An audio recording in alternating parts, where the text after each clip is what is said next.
AP fibre net ఉద్యోగులపై ప్రభుత్వం కీలక నిర్ణయం తీసుకుంది. ఫైబర్ నెట్ లో దాదాపు 500 మంది ఉద్యోగులను తొలగించింది. సూర్య ఎంటర్ప్రైజెస్ ద్వారా నియమించిన వారందరూ ఈ నెలాఖరు తర్వాత వెళ్లిపోవాలన్నారు. ఇక ముందు ఎటువంటి పొడిగింపు ఉండబోదని సంస్థ యాజమాన్యం స్పష్టం చేసింది.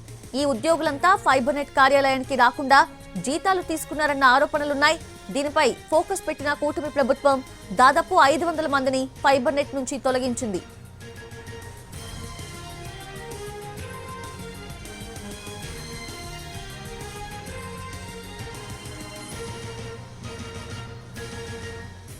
ఏపీ ఫైబర్ నెట్ ఉద్యోగులపై ప్రభుత్వం కీలక నిర్ణయం తీసుకుంది.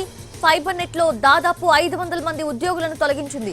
సూర్య ఎంటర్ప్రైజెస్ ద్వారా నియమించిన వారందరూ ఈ నెలాఖరు తర్వాత వెళ్లిపోవాలన్నారు. ఇక ముందు ఎటువంటి పొడిగింపు ఉండబోదని సంస్థ యాజమాన్యం స్పష్టం చేసింది. ఈ ఉద్యోగులంతా ఫైబర్ నెట్ కార్యాలయానికి రాకుండా జీతాలు తీసుకున్నారన్న ఆరోపణలున్నాయి. దీనిపై ఫోకస్ పెట్టిన కూటమి ప్రభుత్వం దాదాపు 500 మందిని ఫైబర్ నెట్ నుంచి తొలగించింది.